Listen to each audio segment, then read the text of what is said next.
Good afternoon, everyone. My name is TJ Muehleman. I'm founder and chief organizer person of Standard Co., and we are here with another edition of Data is Awesome, but managing data still kind of sucks. Today, we're going to talk about data visualizations. Okay, we're going to talk about why it's really important in data visualizations to highlight the things that really matter and to suppress the edge cases. I've worked in global health for the last 8 years. I do not have a background in global health. I do not have a degree in epidemiology. I didn't go to public health school. I'm a data guy. And one of the things when you're coming up as a data person, regardless of where or what you work on, is you learn to kind of ignore, shuffle off to the side edge cases or things that don't happen very often. Um, this is that 80-20 rule. 80% of things out there are what you should focus on, and the other 20% you should say, we'll come back to that. Well, in light of what's happening with COVID, I found lately we've been focusing on the edge cases a lot lately. And hopefully you're kind of starting to pick up what I'm putting down. We are focusing a lot on vaccinated versus unvaccinated. And in my opinion, the data we should be talking about is how successful the vaccines are in COVID. And what we're looking at here is a visualization from the Georgia Department of Public Health. And there's a couple of things I take objection to. Over here on the left-hand side, we're highlighting the edge cases. We're pointing out with clear numbers how many vaccinated people tested positive, how many vaccinated people are hospitalized, and how many vaccinated people died. When I see this number, 105 people died, I'm like, what? 105 people died? It's tragic. That's terrible. I mean, we don't want anybody to die. But when you kind of look at it in context, you say, well, 105 people died out of actually over 10,000 in the same time period. That's actually a really small number. And so what I've decided to do is to kind of reorient a dashboard that I think tells the story of how successful the vaccines are in a slightly different way. So let's go talk about that. Okay, so this is a dashboard I put together with the exact same data from the Georgia Department of Public Health.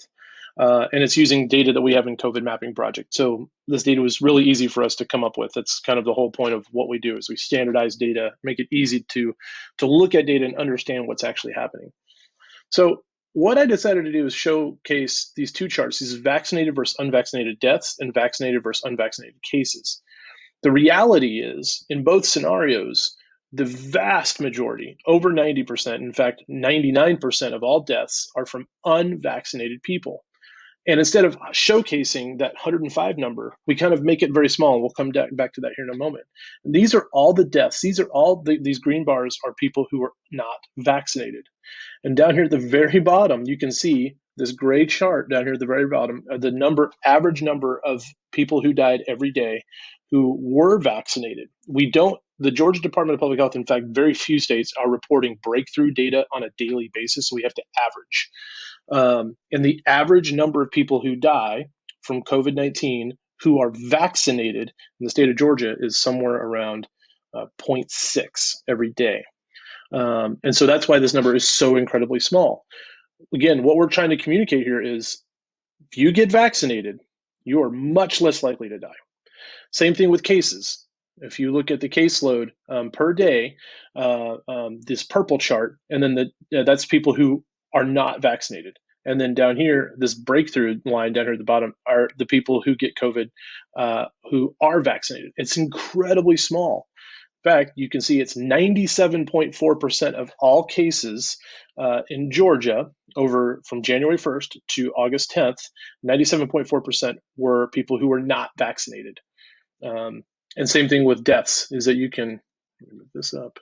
99.1% of all the deaths from COVID-19 from January 1st to August 10th were people who were not vaccinated. So we take the edge case, we take the number that we don't want to highlight, 105. It's important to report it, but it's not important to put it front and center in a visualization. We put that at the bottom. Same thing with number of cases. We kind of hide that, make it like, hey, you got to search for that. What we want to emphasize is how many people got COVID and how many people died from COVID who were not vaccinated. So this is something we think about when we do data visualizations for clients. We want to say, what are the most important things that you care about? Let's focus on that. And the things that are the edge cases we don't want to bring attention to necessarily.